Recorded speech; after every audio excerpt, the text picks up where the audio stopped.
All I know about the space program is that the guy went to the moon in 1969. Well, we went to the moon in 1969. Not 1968, but a year later. We went to the moon in 1969, not 1970, but a year sooner. We went to the moon in 1969, that's when they made a landing that was lunar.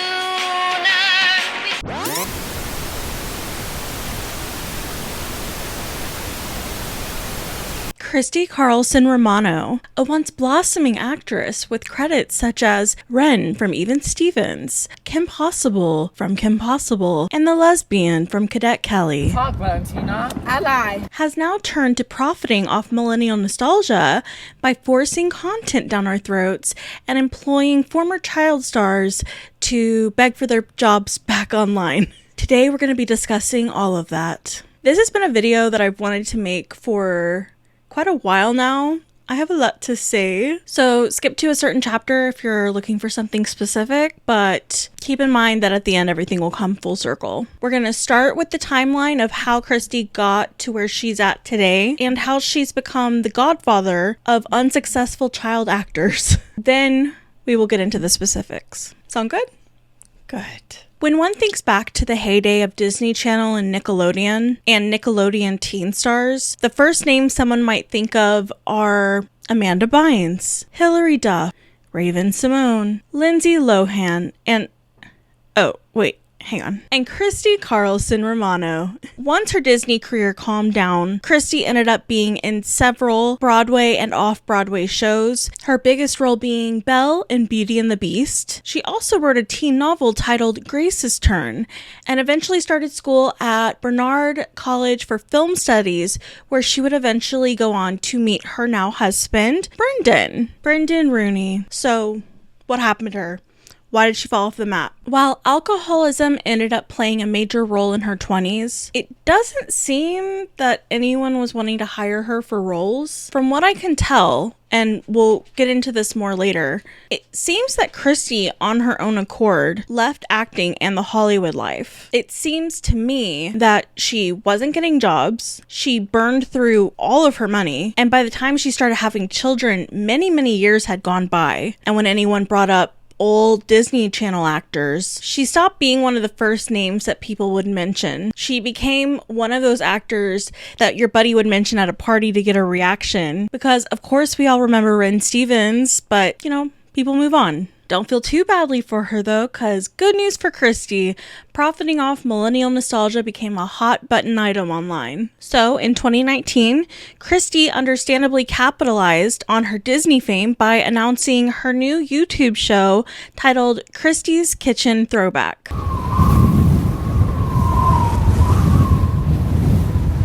Hey guys, what's up? It's Christy Carlson Romano. Some of you might know me as Kim from the show Kim Possible. That's right. Or maybe some of you know me as Ren from Even Stevens. Cool. Well, welcome to my channel. I'm very, very excited to be launching this show. This show is called Christy's Kitchen Throwback, where that's exactly what I'm doing. I'm cooking in the kitchen with my favorite throwback star. We are going to be throwing it back to the good old days. So if you guys want to go down nostalgia lane, make sure you subscribe. On the show, she would invite old Disney actors and child stars, and they would make a themed dish, and Christy would ask them questions. Even if you dislike Christy's personality or even the show itself, the concept was genius. We're talking Eric Matthews, Topanga, Raviv Ullman from Phil the Future, are you kidding? Stephanie Tanner, Trina Vega, the list goes on. And episodes would be titled like, remember Daisy from Gotta Kick It Up? This is her now. So even if you weren't interested in what they were gonna make, if you remember that movie and you wanna know what she looks like, Christy gets a click. Well, it ended up working out for her because around August of 2020, Christy and her husband Brendan were hired by Fox for their first ever digital short series that would run on Hulu and Fox's YouTube channel, Bucket List Bistro. It ran for its allotted 8 episodes, and it doesn't seem like Fox wanted to continue the series for another season, as 4 years later, those are the only episodes to exist. Christy then, seemingly wanting to continue building upon this weird nostalgia craze, started a new show on YouTube titled Celebrity Kitchen, where in a freaky turn of events, she decided to cosplay as her old co-star Shia LaBeouf. Let's just do it! What's up, guys? Welcome to Celebrity Kitchen. I am Shia LaBeouf. So let's do it. Let's do it! Let's do it! Let's do it!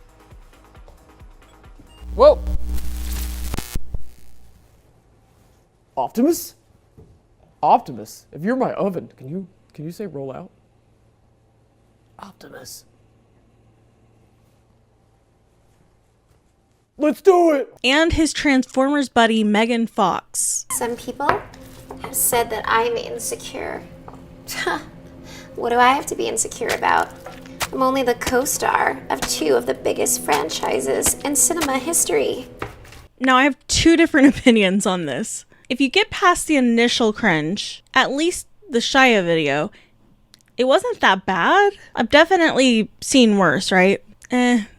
The Megan video was a little bad. But on the other hand, this was the first sign of her weird obsession with bringing up Shia LaBeouf. At the time, we didn't know this, but as we go throughout this video, you'll see how she can't seem to keep herself from bringing up his name or her bitterness towards his success. And looking back at this video where she is dressed like him, acting like him, and pretending that he's smashing her head. You know, man, when I'm doing something real physical, I like to get into it, man. I like to get real cute with it.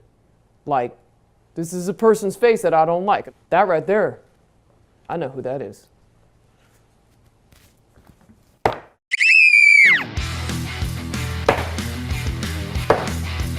Yeah, it's weird. When Celebrity Kitchen didn't bring in the views that she wanted, she tried a couple more ideas, such as reacting to old episodes and movies, a 3-episode long series called Team Possible, and when neither of those ideas worked out, she did the very thing that I wish Jason Nash would do to that loser David Dobrik. So here's why I don't talk to Shia LaBeouf anymore. She uploads a heavily chopped up video titled Why I No Longer Talk to Shia LaBeouf. Everybody always asks me this question, if we're still in touch, if we're still friends. We had this sort of very good on-screen chemistry.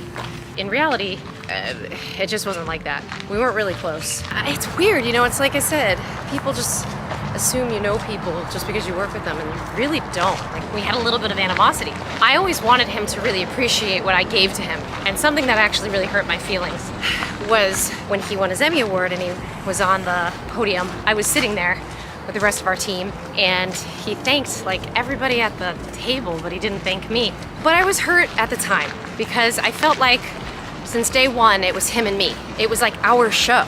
We were coexisting, I was in school, and then a lot of times he was doing his own schooling, and I would film with my storyline, and he would be in his own storyline.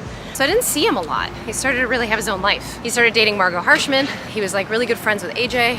A lot of really fun friends of his that I still know, that I grew up with in the industry. I want to give all the knowledge that I have about this person. But the person that I knew is not the same person now, just based on all of this life experience that he's had. And I'm not the same person that he knew. The only thing that I can say is that I really do kind of wish at the time that I was younger, I would have given him a little bit more time and energy and love, like a real sister. I really kind of regret that. Kind of makes me sad. So everybody's got a Shia story. He's the new Kevin Bacon, 7 degrees of it. And I always hear these funny stories. And this is the other thing about being celeb-related. So people are like, I saw your brother. I'm like, he's not my brother. My husband randomly bumped into him at a shooting range, and he was with a bunch of military guys. And my husband is a former Marine. They kind of chatted, and he was like, tell sis I said hi. It's very sweet of him.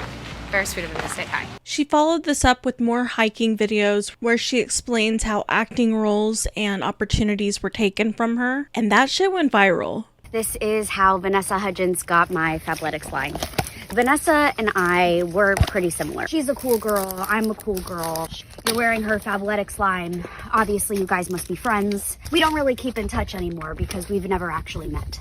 Are Vanessa and I ever gonna be friends? We could be. So Vanessa, if you are watching this, which I know you are, you can contact my info at ChristyCarlsonRomano.com. And if you don't hold the camera fucking straight. I just tripped over a rock. Christy, how much longer will this hike be? I've been walking backwards for hours. Could you give me a warning next time? I feel like this has nothing to do with the 2008 mortgage crisis. I thought you were gonna talk about your experience in 2008. No, it's perfect. I'm gonna have to really edit this down. I've never actually watched your full videos because they're kind of long. Do you need water? Do you need to brush your teeth? I have everything.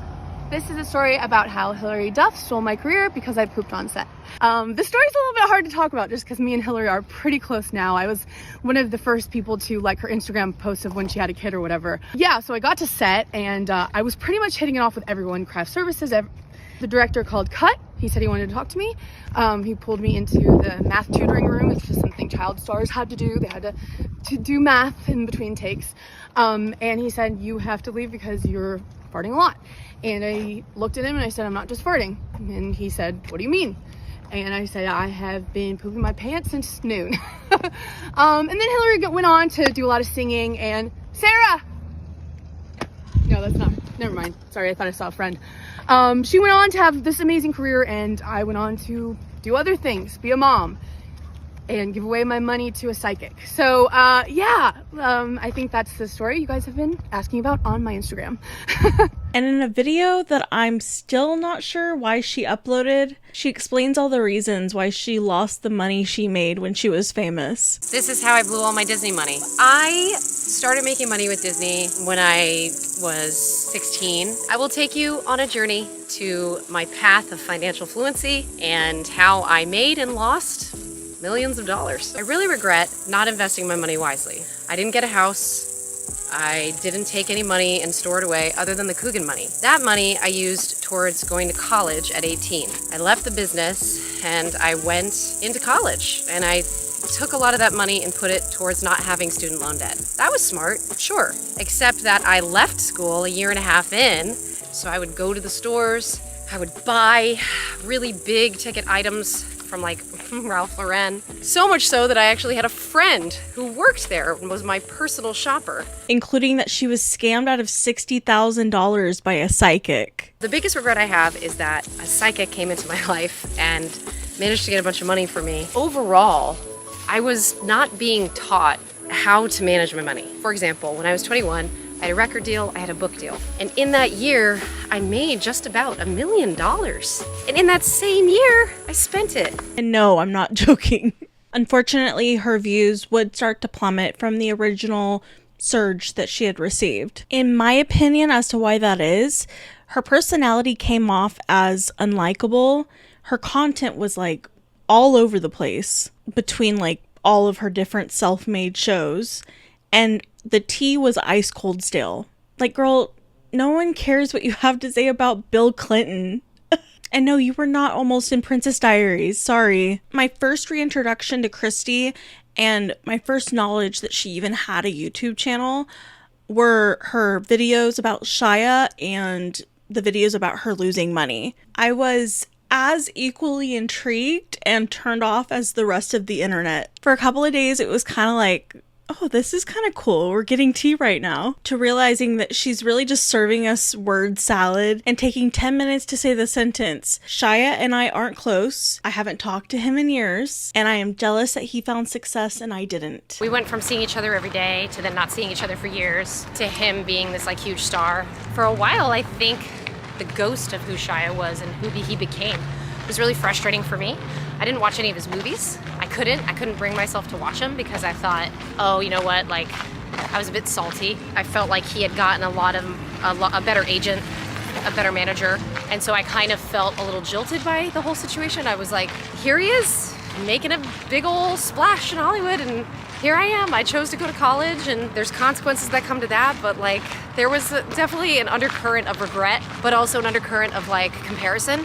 So, eventually on February 24th, 2022, Christy uploads a video titled My Final Vlog, where she says that the hiking videos felt like a podcast to her and she enjoyed being able to bring her life to words. There was quite a lot of tweets and memes that people were initially putting out there about my little vlogs, which I'm like totally impressed with, because I'm flattered if people feel like they want to do some sort of like a version of a Christy Romano vlog. So thank you for coming on the journey with me, because I had a really good time. And I hope it might have been helpful for you, or at least to answer some crazy questions that you may or may not have ever thought to have about me. But listen, I was never lost in the woods. I was only just making my way home.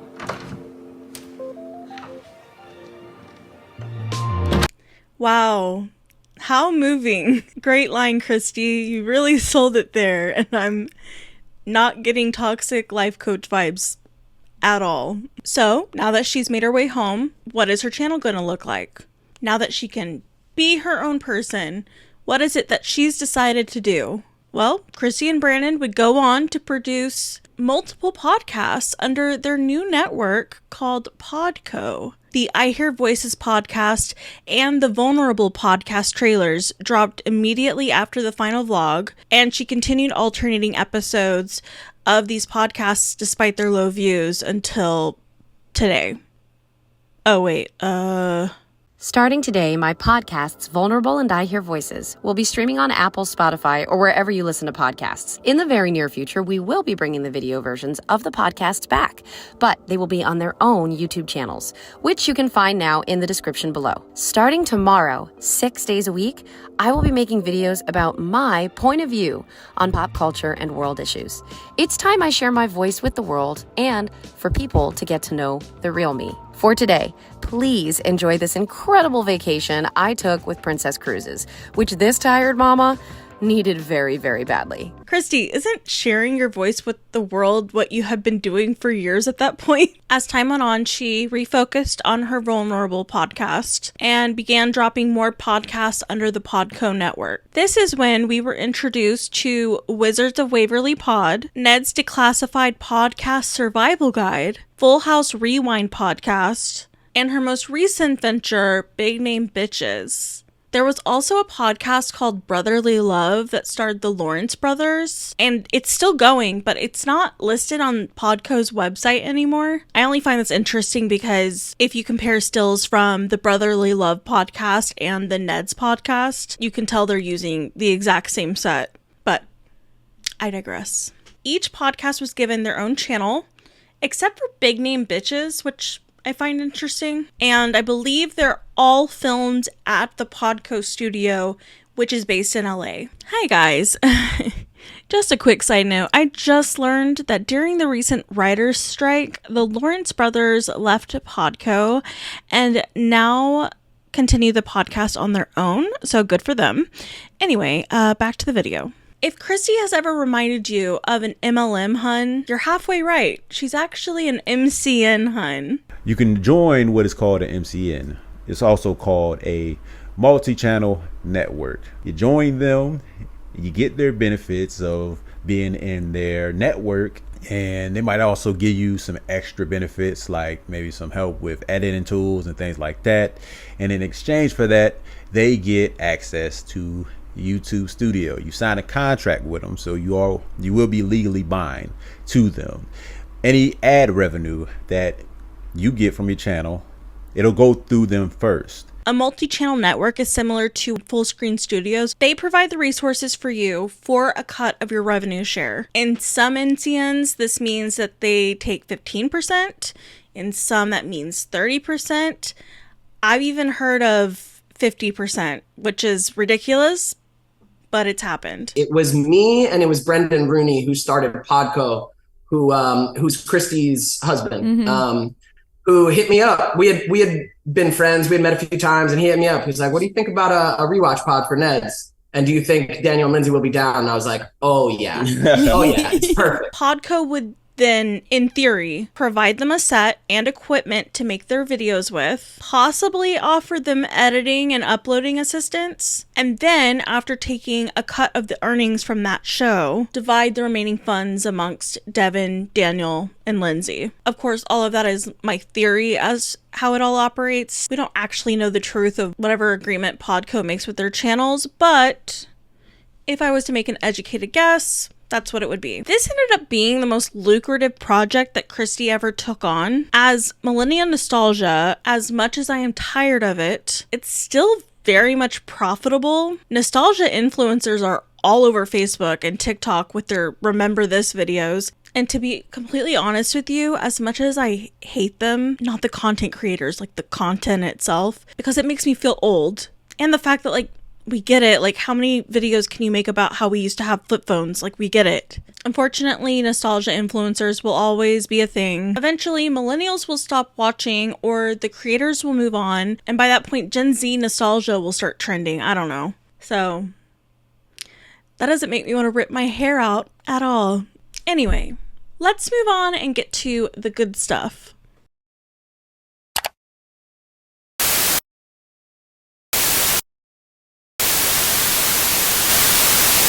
Wizards of Waverly Pod stars Jennifer Stone and David DeLuise. Play Jerry Russo. And I play Harper Finkel. And we are doing a rewatch podcast, Wizards of Waverly Pod. They remained friends after the show completed filming and teamed up for this podcast to discuss never heard behind the scenes moments, interviews with the cast and crew of the show, and rewatching the series and reflecting on it episode by episode. Were there any wardrobe mishaps other than David Henry's jeans being too tight? Jennifer Stone, everybody! I wanted to start off with this podcast because I actually find them the least insufferable of all of the podcasts under Podco's network. I find them to be likable. I think they have nice personalities. And then we'll get to the fan Q&A, which Fan I love. Q&A. I love doing this because I love hearing where like fans' brains are at and what they're curious about and what they want to know. I love our fan Q&A episodes. What do you mean they redid the theme song? They're talking about the opening credits. They never redid the theme song. Yeah, they did. When? The opening credits song. They the song was the remixed same. it. They redid it. I don't believe you. The opening credits song Oh was my the God. same. Okay, so every single fan that's listening, Are they you gonna tell us. Are they going to come rip me a new asshole? In the beginning. Like Jennifer doesn't know. Yeah, like she's more sing-songy, more talk. Like Did she redo the song? Yes. But it was the same song. Okay, same song, but a new version. Oh, so I okay, that's could be possible. wrong. And they still, to this day, react to episodes of the show. I point that out because the next podcast we'll be discussing hasn't reviewed an episode in the last 10 months. The Wizards Pod gets criticized for talking over each other at certain points, but literally all of the shows under Podco do that. So it is what it is. Next up on Podco's roster is Ned's Declassified Podcast Survival Guide, which features these three pains in my ass. Hey! Hi, guys! Hi! Hey there! Hi! I can't scroll more than 5 seconds without seeing one of these three begging for a job. In 5, 6, 7, 8, I am ready to be a hater. Devin, Daniel, and Lindsay are so desperate for a reboot, it can be hard to watch sometimes.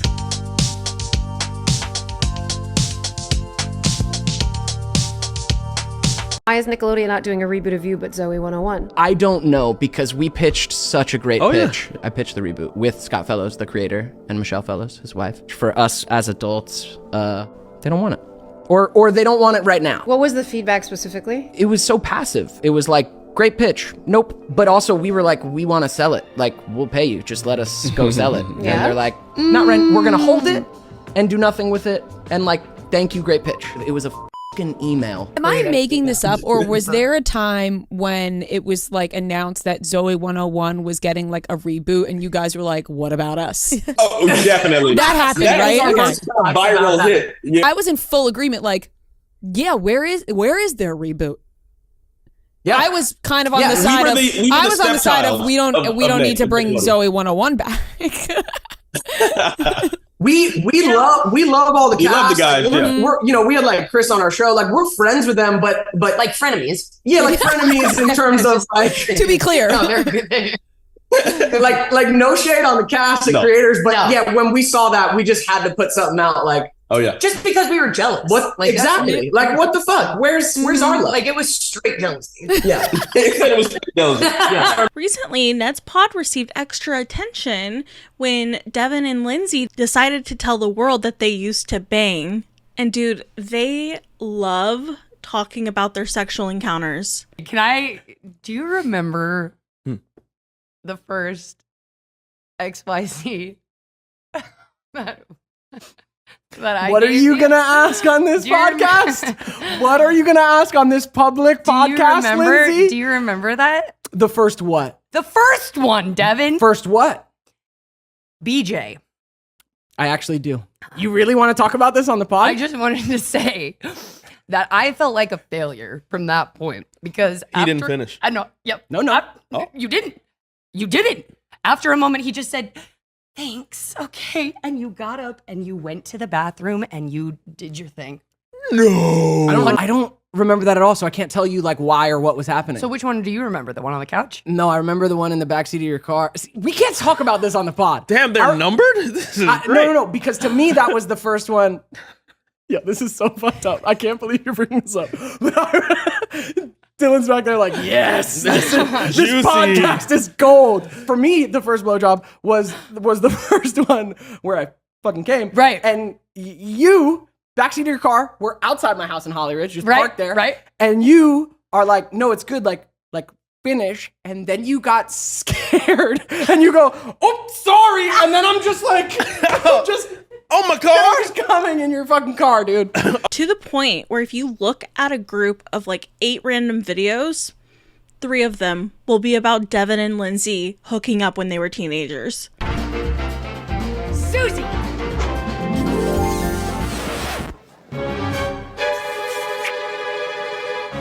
Oh! Susie's on the dance floor. If you're wondering how Daniel feels to be a third wheel on this podcast,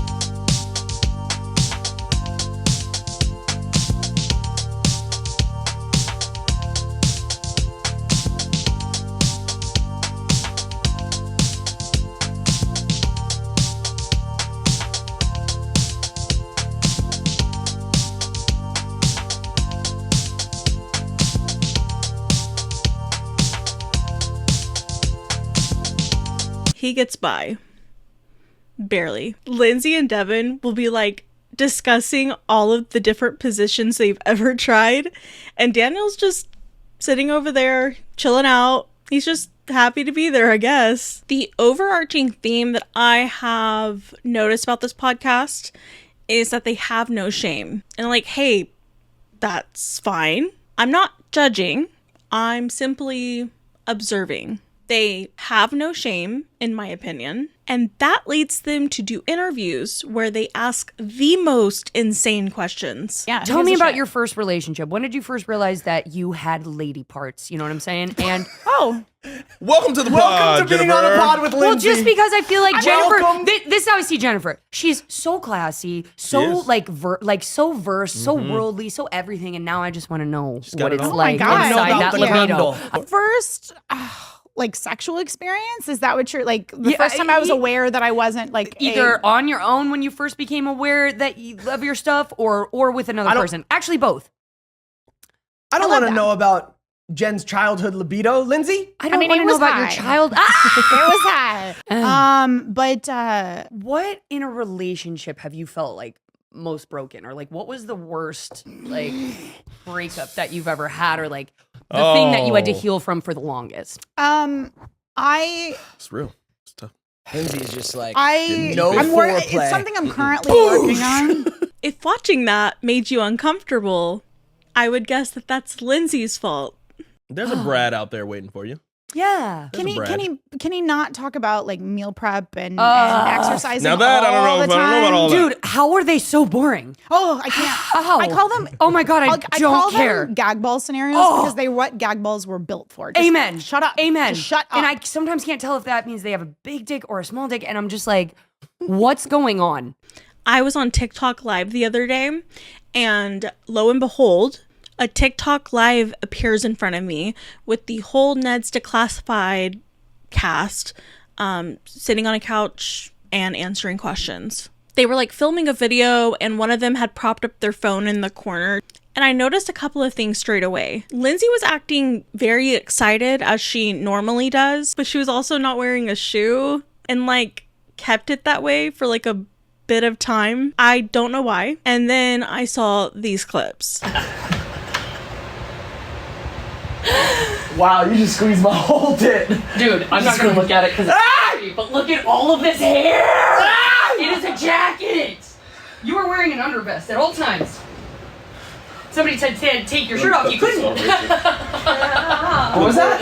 Somebody said take your shirt off, you couldn't.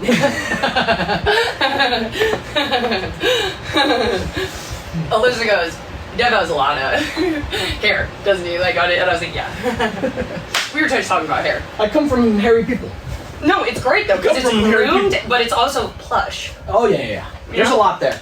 I started screen recording when I realized that Lindsay was acting pretty erratic, and I'm not sure why she was acting that way. As far as I'm aware, she's sober. This may just be her personality, and if it is, I'm sorry. I would never be friends with someone who acts like that, but sorry. Well, like, what do? Did you say, here's a tip? Ah! and then you gave her that tip. And then it was already in there, and she said, this is assault. Oh, good lord. Sorry, I didn't mean that. It's not fucking I think she funny. said, where's the rest of it? I'm having a lot of feelings over here. Lindsay, what's going on? I don't know. What kind of situations are you in? What kind of man do you think I am? Nothing, ever. Not that. No, look, man, it just... You pulled out your notebook? It's not... It's not like I've Did you run through her holes? Jesus. It's not like I've superficially used it like Hey, great, man. You know what I mean? You'll fuck a fan. Yeah. So you say it, there's a chance. Jesus. Are you a fan of mine? Hey. With me sometimes when Lindsay doesn't understand that, like, we're on camera. Right? Like, I love being honest on this pod to a certain extent. So comparing the Wizards pod to the Ned's pod, we're looking at two completely different shows that have the same motivations. A love for their sitcom, a desire for a reboot of that sitcom, and the support and guidance of Christy's network. Recently, it was announced that there will be a Wizards sequel coming out that centers on Justin Russo and his wife and kids. It's not a reboot, but it's like the next best thing. And David and Jen were told that if it makes sense for the script and for the show, they will be featured in the series.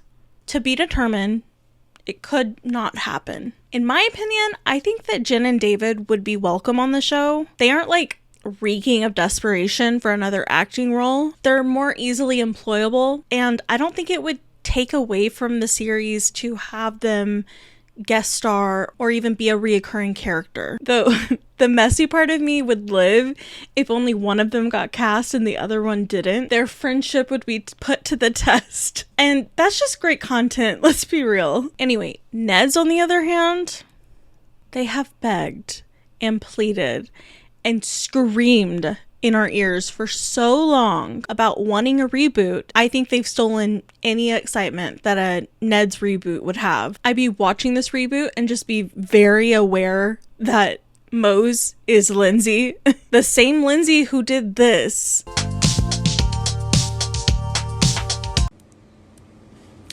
Hey, are we okay? What the fuck is this?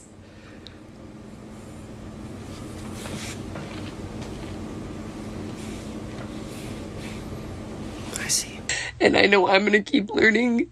I think, like, for my own mental health, I needed to take a step back from social media. I kind of felt like that anyway, but it's like...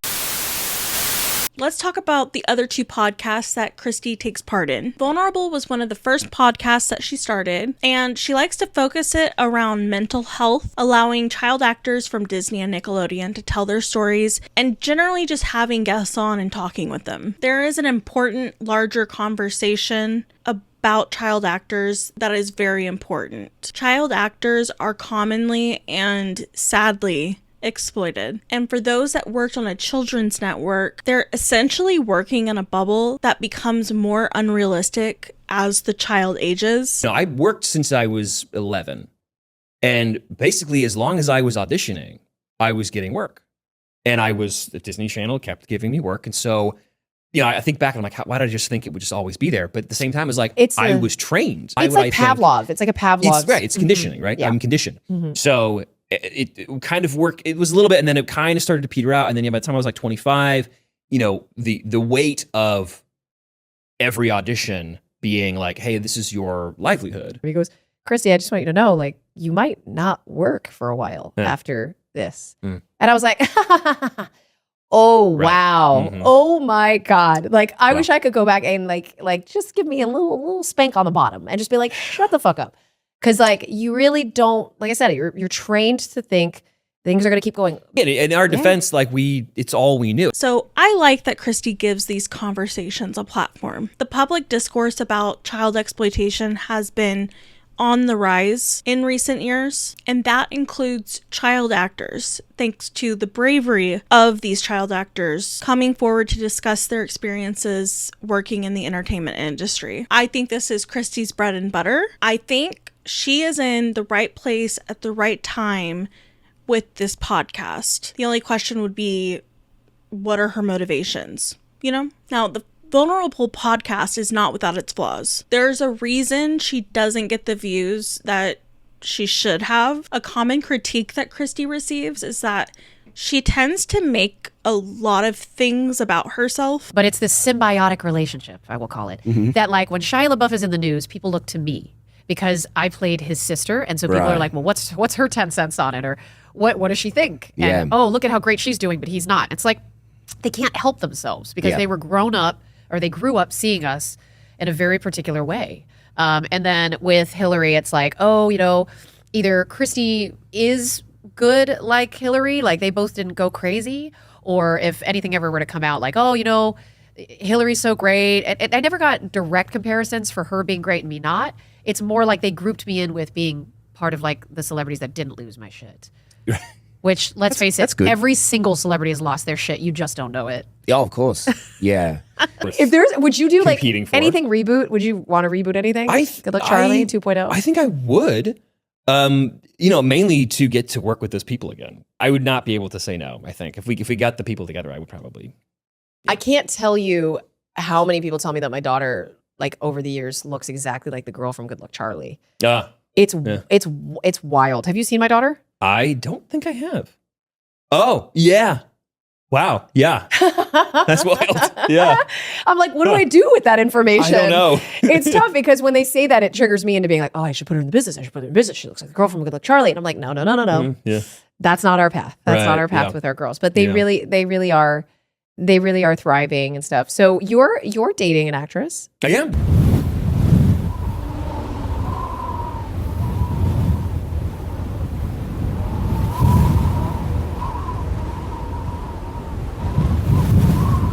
And it's pretty obvious, in my opinion, that her main motivation, first and foremost, is making money for her network and not so much on content creation. There was one episode in particular that I watched in amazement at her sheer audacity. This episode makes me laugh because, it's a good episode. Like they have a friendly rapport. Jason Dolly seems like a nice guy, but she like keeps fishing for like, I guess like connections. Like at one point he's talking about how he wrote with, two of his old co-stars. Christy's like, oh yeah, we want to work with them. Meaning she wants to give them a podcast, which guys, if you're watching this, please don't do it. Yeah. Too much. Yeah. Because I tried writing. Bradley and I have been trying to write something together for years. Is that where I saw you recently? Were you on their pod? I was, yeah. That's where I saw you. I was on Jake and Bradley's podcast. I love those guys. Yeah. They were on this show, were they not? They were on the show. Yeah. We want to work with them. We're so happy for them, and they're really great people. Yeah. I'm so happy that you guys are still in touch. Oh yeah. Are you still in touch with most people that you've worked with? Pretty much. You strike me as like a lifetime good friend. Yeah. Jake Thomas is my neighbor. Yeah, Jake. Yeah. But then later on in the podcast, she ends up asking him if he wants a podcast. Right? Yeah. I want to know too. Like I've been seeing you pop up on podcasts, and what do you want to move into the podcast space or? Probably not. Yeah. And then she doesn't just stop there. And then she brings it producing again. That's really interesting. Yeah, it was weird. I want more of that for you. I want more of that experience for you. And honestly, if there was ever a time that I could produce something, I would love to see if you'd be able to hop on it. I mean, is there... Yeah. Finally, Big Name Bitches, the podcast that features Christy Carlson Romano and Annaliese Vanderpool from That's So Raven. Did somebody call for a big name bitch? Well, I'm here. And so am I. And we are over the moon to be bringing you our new podcast. I actually do cuss a little. This podcast is not for the weak. These women talk over each other the entire time. A picture? I gotta show you this. Oh, fun. Let's do the picture. It's and then, am I doing a picture or you doing a picture? You do yours. That's what people are gonna. Those are the notes. Can you guys stop talking over Can each you guys other? shut the fuck up. You had a terrible. No. You're gonna perform with Seth. Yes, that's what it is. Radusky. Hey, I just want a side note, guys. If you can't understand what we're saying to each other because we're too happy to be in each other's presence and there's a friendship happening, see the door. See it. If we interrupt each other, deal with it. See the door. If we're on a topic and then we lose the point, deal with it. See the door. And they constantly interrupt their guests. I'm not even sure that Annaliese does like a second of research before she interviews these people. But the positive side to this show is that the vibe is more laid back and it's fun versus Vulnerable, for example. So the ladies allow the tea to flow more freely on this show. It's day old, still crusty tea, but it's tea nonetheless. I remember one time I ran into Ashley Tisdale. Oh, Lord. And I had to serve Ashley Tisdale and Oh my God! Yeah. Are you fucking kidding me? no. Oh my God! Yeah, I want to say she was lovely, but Oh my God! I'm sorry, I'm pulling myself away from the microphone I know right she now. didn't do anything, but she was uncomfortable for me. I would have given you the fattest fucking tip. Oh yeah, well you would have been like, oh my God, hi. She Yes. was so uncomfortable. It was like I had to, you know what I'm saying? I grew up with like, Ashley. I'm fine, girl. I grew up with Ashley. I don't know her anymore. I don't know her anymore. You know what I mean? Like, I'm sure that was these younger kids that came after us with Disney. God love them. Don't get too comfortable though, because Christy recently announced that they will be changing the podcast name to Big Name Podcast. Christy spoke about this on a recent TikTok live, and some believe that this happened because the podcast was getting hit with limited ads because of the name of the show. The cussing gets people upset. So, big names, because we have big ass names. It should be big ass names. I don't know. This clip literally happened in the first 30 seconds of the episode. And it's a known guideline that anything bad that happens within the first 60 seconds of a video will hurt how the episode gets recommended. AKA, the video doesn't get as many views. Big Name Bitches. Welcome back to Big Name Bitches, You look where gorgeous. we get to be absolute bitches. Thank you. You look gorgeous. First of all, I just want to note that we don't call ourselves bitches in the sense that we are mean. Right, we're more batches. Actually, my sisters are both so old that when I told them the name of the show, they were just like, so old that they were almost offended. And I was like, no, bitch means good now. It's a good meaning. Yes. I was like, bitch. So I started calling my sisters bitch, and it's not sinking in. You know what I mean? I'm like, hey, bitch, what's going on, bitch? Like, yeah, we don't do that. Wow. Yeah. But isn't that fascinating that there's yeah, that's a that we're old. Well, no, we're old, but there's older folks that would be a little offended by our use of the word bitches. Exactly. It's like if you don't add that A. And regarding Annaliese, let's just say that Christy has rubbed off on her for the worst. And now she won't shut up on TikTok about the fact that she was fired from Raven's home and there's an NDA that's silencing her. She is literally bombarding everyone's For You page with these, I have a secret, but I can't tell you what it is.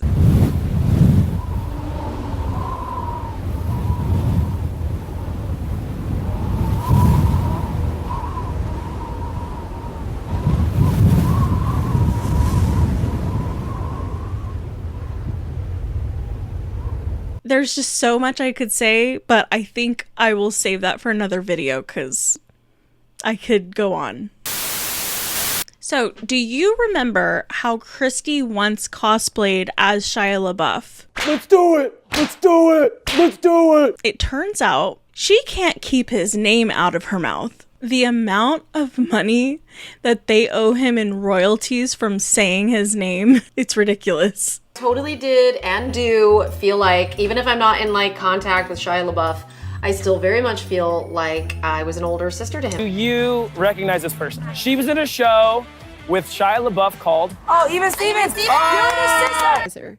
Yeah. And Shia also did that. I didn't have any friends because, Shia was, I know what that feels like because I remember being with it was like Shia and Margot and like. My celebrity impressions that I've done, they're fun. I have fun doing them. I did Shia LaBeouf, which was super random. There was one time that Shia was put in a vat of chili. Someone didn't get the memo, put him in real chili, and he said he had burns on his thighs. Peers of mine, like Hilary Duff, Shia LaBeouf, these were co-stars of mine in the things that people know me for. We watched Shia a long time ago. Oh my God, he had that sketch, the Sofa King. To say like, oh, do you know Shia and how he would feel about XYZ? I'm like, dude, I have not seen them Yeah. in like a decade I literally and a haven't half. spoken to her since. I feel like what I experienced with seeing Hillary, Raven, Shia even, was that like that even Lelaine, like I know all the people that have been really great to their fans that I worked with. Raven, Hillary, Shia. Loved their fans. A lot of times people will come and ask me about Shia, or they'll ask me about, whoever. Yep. I would hate to see if we ever did a reunion and if Shia had to actually be his character, what he would try to do. Devin had said the same thing about Shia. No way. Yes. As for that, final callback, I remember seeing Shia LaBeouf in the lobby of the audition room and a couple other people. And that compilation doesn't even include clips from podcasts where they talk about Even Stevens or interviews where she's asked to comment on Shia LaBeouf. These are all unrelated conversations where she feels the need to bring him up for God knows what reason. I take that back. We actually do know the reason. She's bitter that he's famous and she's not. Why do you think Shia LaBeouf is still a fucking movie star and I'm not? Do you see what I'm saying? Well, no, there's many reasons why. No, but do you see what I'm saying? She said it herself, and I think that's why she doesn't seem to get embarrassed about the amount of times that she name drops him, even though she's admitted that they haven't spoken in 20 years. For example, do you guys remember the Don't Worry Darling drama that happened a long time ago when Olivia Wilde recast Shia's character and gave the role to Harry Styles? Are you with me? There was a lot of back and forth on the internet when Olivia tried to say that she fired Shia, and then Shia defended himself by saying no bro, I quit. Well, Christy, as she always does, needs to chime in.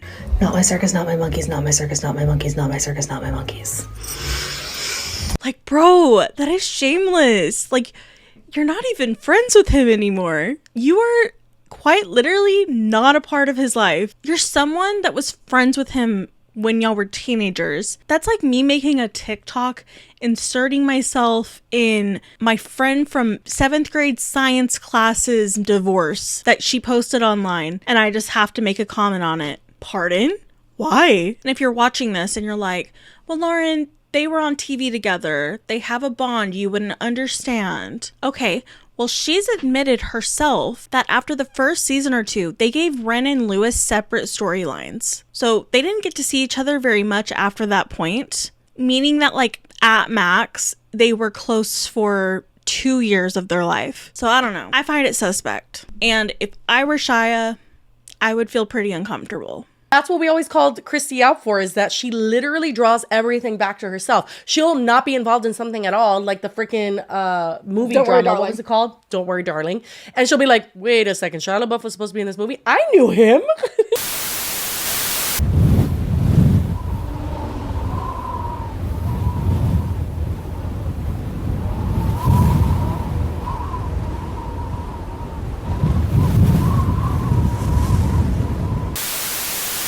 Christy has been called out for bigger and worse things, though. She's been known to platform problematic people and block anyone who objects or questions it. Most recently, she got in hot water when she allowed Corey Feldman to come onto her show. If you don't know, Corey has been accused of different levels of sexual violence, including the R word, by multiple women. I've seen fans of his claim that the accusations were brought on him as a way to shut him up from talking about his own mistreatment when he was a minor, but I believe that the accusations are true accounts from multiple victims. And Corey, though he has not been convicted, he's just not someone that I would want within 10 square miles of me. Christy, though, she said, "That's my kind of guest right there." She was like immediately called out for having him on the show, most of all by Alexa Nicholas, who had just been a guest on Vulnerable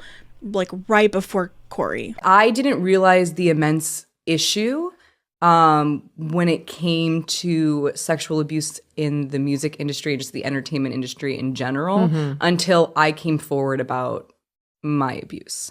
It was like thousands and thousands and thousands of survivors. She was in the Nickelodeon show Zoe 101, and as an adult has become a supporter for victims of all kinds. She is always attending protests. She is always calling out bad behavior, and I love her for it. She did not appreciate that Christy would platform such a person and decides to text her. She sends her a screenshot of Corey tweeting a minor, and she sends her articles. Christy decides to leave her on red. So what does Alexa do? She tweets screenshots of all of the texts that she sent Christy, all of the ignored texts, showing what kind of person Corey Feldman is, and Christy like immediately blocks Alexa. Then Christy proceeded to delete that episode. Yeah, so she left her on red. Then when she started tweeting, she just silently deleted the episode with Alexa in it. Not with Corey Feldman, because that could have been something. Like, she could have just deleted that and not said anything. No. She deleted the one with Alexa. She's basically just calling Christy Carlson Romano, like, just apologize. That's all she says. She's like, you need to apologize because this is fucked up. Like, that's it. I'm not here to like do this big fight with you. It's just like, this is bullshit, and you claim to be for survivors and you weren't, and like, that's not okay. So then after that, she tweets, guess what, ...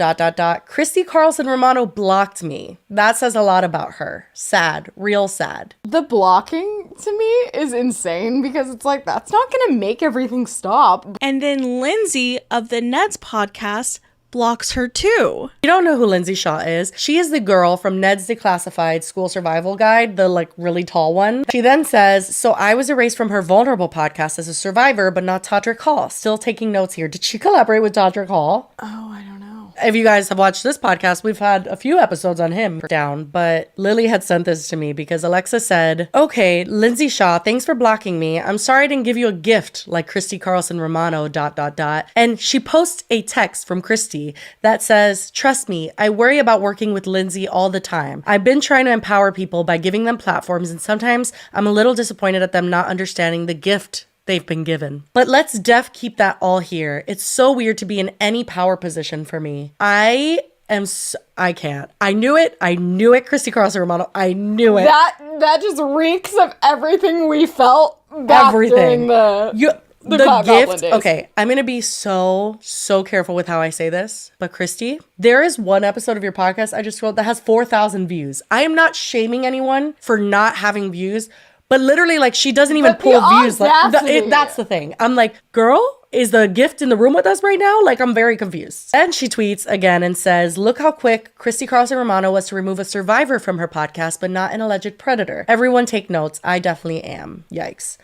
And then someone left her a tweet about how they were blocked. And they said, I'm not even about leaving hateful comments or spamming people because I don't think that's helpful. I just left this one comment. And the comment was, you should apologize to Alexa. And then she shows proof that she was blocked. And it was so clear that Christy was handling this scenario in like the worst way possible. Now, obviously, Lindsay Shaw and Christy Carlson Romano blocked me instead of making an apology or reaching out, or not even making an apology to me, but maybe the survivor's friend and the survivor that reached out to Christy Carlson Romano. There was no apology.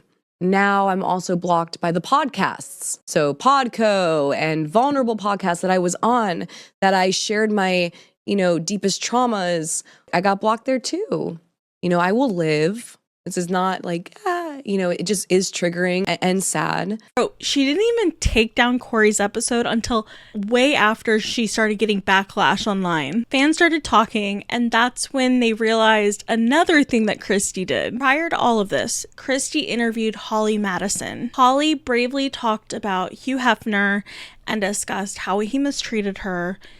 It was a good interview, truth be told. But then people noticed that she brought up Hugh Hefner on her own. Love your impression of Hef. I never saw those pictures. Well, that's unfortunate, Corey. Or is it that she didn't sleep with Hef? That's why she didn't get No. That's not how he was? No, not at all. Okay, good. No, that's totally not true. Dispelling the rumors. Yeah, no, he wasn't like that at all. Yeah, good. It was more like... I never thought of him like that. Now his son is kind of in charge of the stuff. Did you know him? It's not happening anymore, right? It's done. And she talked him up. I'm going to call it for what it is. That is so fake. I feel that. Yeah. Well, I want to give you credit where all your credit is due, always. I'm always going to be supportive of you. Thank you. And your wife and your music. Besides Corey, she's collabed with a handful of problematic creators. Here's what I find so funny about her choosing these 3 people to collab with. Cheers! Todrick is in on the house. It's called Full Coverage. FOOL. It's where everybody... I'm sorry, friends with. I'm sorry, you're coming to my 40th. 100%. I can't wait. This is it. We're Maybe friends now.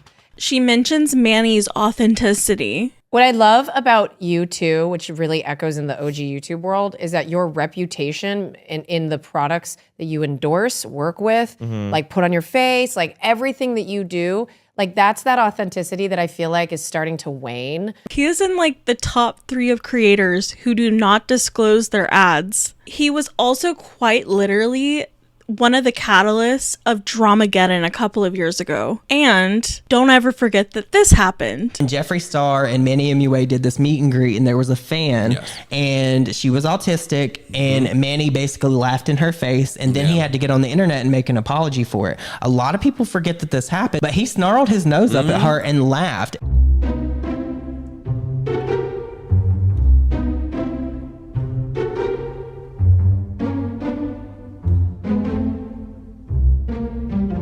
Todrick, who has the worst reputation online and has been widely criticized for offensive comments on Celebrity Big Brother, is besties with Colleen Ballinger. Don't even get me started on that mess. But guess who else is friends with Colleen Ballinger? Joey Graceffa, the same guy who, to my knowledge, still hasn't commented on the fact that he was very close friends with Colleen when she was being close friends with her fans that were minors. He was also the guy who was friends with Shane Dawson and essentially applied blackface to Shane's face during an old video. My black fans are so angry right now. Oh, trying to quiet down the black girl. Allow me to break this down for you. Christy is friends with Todrick Hall, Joey Graceffa, and Manny MUA. They've all collaborated multiple times. They appear to be friends, yada yada yada. Todrick and Joey share a very special friend named Colleen Ballinger. Joey and Colleen both share a very special friend named JoJo Siwa, who is very close with Shane Dawson, the same person who, once upon a time, was very close with Joey. Do you see where I'm going with this? Manny, who was once best friends with Jeffree, is best friends with Shane. Not only that, but Manny is also friends with self-admitted predator James Charles.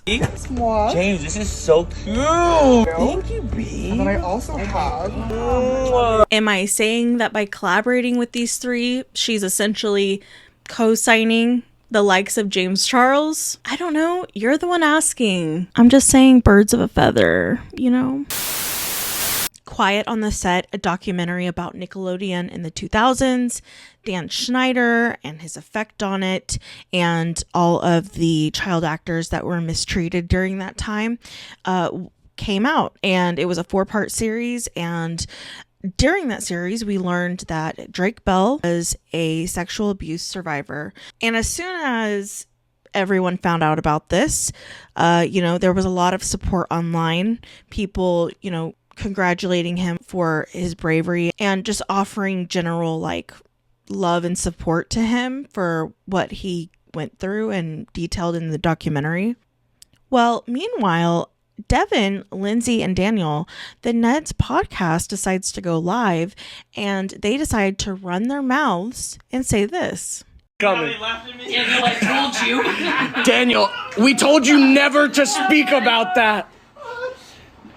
Get back in your hole, Daniel, and give me your holes. Sorry, we shouldn't joke about this. We really shouldn't. This is awful. Why are we doing this? Because this is about us. Listen, our set was not like that. And no, it's fucking awful. The Drake Bell shit is that's crazy to hear. That is fucked, man. And that never came out, which is really wild. Really wild. Until he was talking about it.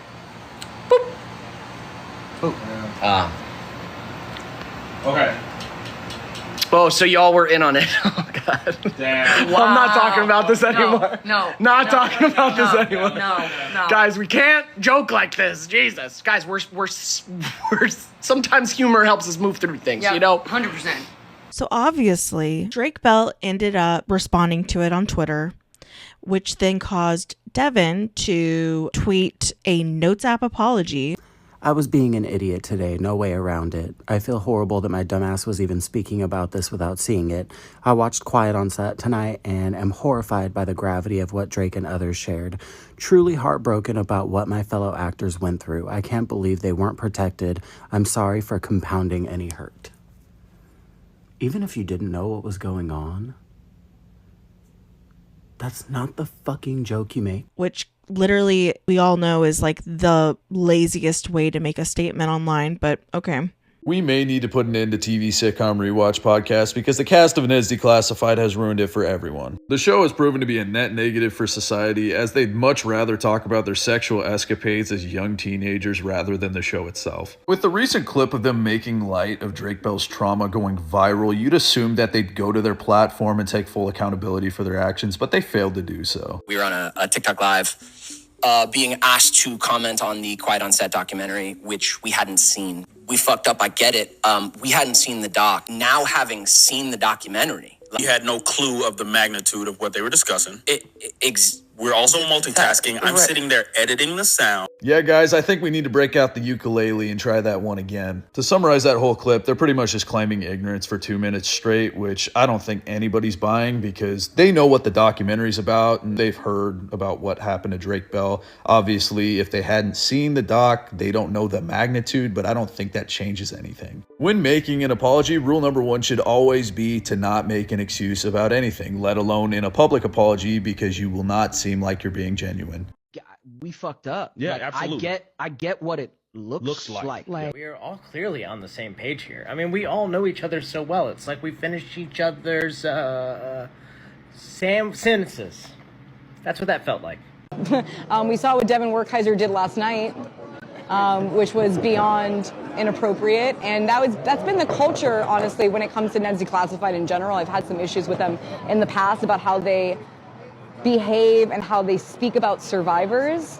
So the reception wasn't very good. As always, you know, the comment section on their YouTube channel versus the comment section of a TikTok about that same video, you'll see that the comments are completely different. There's nothing wrong with moderating comment sections. There's nothing wrong with cleaning up like negativity because it can just build upon itself and get out of control. But when you're actively silencing like solid criticism and in some cases blocking people who have concerns, that's where you're running into really dicey territory. And several of the podcast accounts have been known to do that. So, you know, it's disappointing, but it's also not surprising considering who we're talking about. But I just wanted to throw that in there because that is something that I didn't address in the video. And I think that it's relevant considering it, the Ned's podcast is something I talked about. Okay. Drake Bell has slammed Boy Meets World stars for supporting his abuser, Brian Peck. He claims Will Friedle and Ryder Strong knew that Peck was guilty, but wrote letters of support that were read out in court, where Peck was later charged with 8 counts of sexual abuse. Bell responded to Instagram comments saying the pair were too old to be manipulated by the vocal coach and says he's never received an apology from the stars. I want to make it clear that I'm not expecting Christy to take responsibility for her friend Will's actions in the past. What I do expect her to do as a co-owner of Podco, I do expect her to at least make a statement, but at this point, no statement's been made, and I really don't expect it considering she has never apologized to Alexa. So she's one that has advocated for child performers. Prove it. Prove it. You've had them on your podcast. Prove it by canceling this podcast. Thank you. So, Christy, if you're watching, I have some advice for you. You can take it or leave it. I mean, who am I? But I would encourage you to look past any of my harsher words and really hear me out, because in my opinion, it seems that you're more so interested in making money than making content because you like making content or because you love YouTube. And that's not a dig. I just think that my advice would ultimately lead you to making more money. And if you're not worried about like your craft, you're just here for the money, girl, I can tell you how to make more money. I don't care if this makes me sound lame. I have watched YouTube every single day since I was 14 years old or something, when YouTube first started. I've watched YouTube every day. I've seen channels come and go. I've seen the trends change as the years went by. So even though like my specific channel is new, it doesn't mean that I don't kind of know what people are wanting to see or like what people will click on. First and foremost, you need to build trust with your audience, and you're not good at hiding your underlying motivations. It's just off-putting. I'll give you an example. On an episode of Vulnerable, Christy had Allison Stoner on to discuss what it was like to grow up in the industry and explains the premise of Mike's super short show as Disney propaganda, as like a tongue-in-cheek joke. Disney would make commercials about Disney's own projects, and they had a young kid and his sister talk about how wonderful the projects were. So people would then go buy and watch all of their products. So you're hyping up. It was Disney propaganda. Damn! And then she immediately walks it back. I don't know. First of all, no, it wasn't Disney propaganda. They were just talking about like, oh, hey, this movie just came out. Like, go see this movie. Which is interesting considering that at that point, she had interviewed countless Disney child stars and listened to the various traumas that they had endured. So, Christy, why do you keep Disney on a pedestal? Do you think that if you stay in their good graces, you won't burn a bridge to possibly work with them again? If that's the case, it feels very exploitative that you'll make money off of the stories of people who were mistreated by a very large corporation and then go work with them in spite of that, especially considering that you constantly post TikToks about how you're the holy savior that's going to save them all. Also, Christy, you gotta stop blocking people. The algorithm loves engagement. So blocking people isn't gonna help you make more money. Obviously, we don't want to keep people around if they're like being abusive or saying horrendous things online, but you'll block people just like for whatever. And if you're like, well, I don't like the comments, get your husband to read them or hire someone to deal with your comment section and interact with the audience. That way you don't have to put yourself in a negative headspace and you're still building that relationship with your people. And I'm not saying that you never interact with your fans or like that you never thank people for their support, but I do see that your interactions are very limited and everything is curated. Like even on your Twitter, it's like nothing much going on there in terms of like people getting to know you. Also, stop interrupting. Please stop. Every single one of your shows is heavily criticized for people talking over each other constantly and interrupting guests to talk about something completely irrelevant. And it doesn't help that none of the shows have any clear structure. It's just a blob of audio with half-finished stories and half-finished answers from the guests. We need to get back to the drawing board, learn some microphone etiquette, and I don't know, maybe set up a mute button on their desk or something. Also, please fix your shit. Your YouTube banner looks like it was made on Microsoft Paint. I mean, seriously, it's so bad. Why? Why does it look like that? Also, I don't know if this is in your control at all. You gotta do something about that subreddit. And speaking of subreddits, why don't any of your podcasts have subreddits? Like, it just seems like an obvious way to start dialogue about what you have going on with Podco and like get people talking about you. Obviously, you don't have to do anything, but it's just a suggestion. And lastly, Christy, your old co-stars don't owe you anything. I know you feel entitled to have every last one of your old co-stars to appear on one of your shows, but unfortunately, that is not reality. Like, I've had people that I was like, hey, I would love nothing more than for you to come on. Folks, you know. And they're like, I'm sorry, I just can't talk about that. I can't talk about that show. You know, my team tells me I just shouldn't talk about it. And I'm like, yo, I totally respect that. Right. Yeah. But I also don't need to talk about the show. I kind of just want to talk about who you are and what your future looks like. And I want to get to know you. And so I think sometimes that can be a little misunderstood, but at the same time, I 100% agree with you. It's hard because then if they talk about it on another podcast, I get a little frustrated because I'm like, I just would love the chance to talk to you about it as well. Like, I'm not saying like, oh, go on that and don't go on this, but like, it's also like, I want nothing more than people to feel like, hey, we can chat about this like friends, even if we don't know each other well. But, you know, I get it. I'm growing. I'm maturing. I'm like, you know what? It's all good. Appreciate you coming on because, like, as we said before, like, there's some actors that don't necessarily need to lean in to the past. And if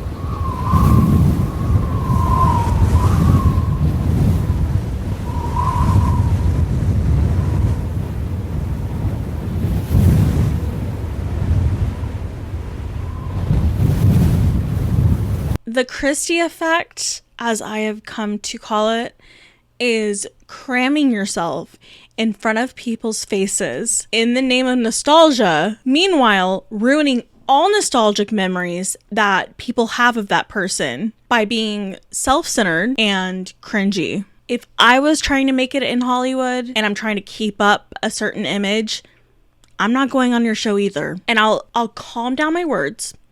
It is possible that your peers like you. We'll say you're well liked, and that the problem is that these peers just simply don't want to be known for that character that they played when they were 13. You need to find the healthy balance between playing into nostalgia and appearing like you're reliving your glory days when you were the high school quarterback. And I'm sure if I were on Disney Channel 2, I would act like this as well. Sure. For like a second. But clearly, you can't allow yourself to be stuck in high school, or in your case, on the Even Stevens set, because then you'll never have a shot at being Christy Carlson Romano, the actress, which is kind of clear is what you've wanted all this time. I just want to know, where does it end? Does it end with you cosplaying as Shigo or Kim Possible? 1 month after watching Kim Possible, so not the drama. Or Kim Possible again? Or Kim Possible again?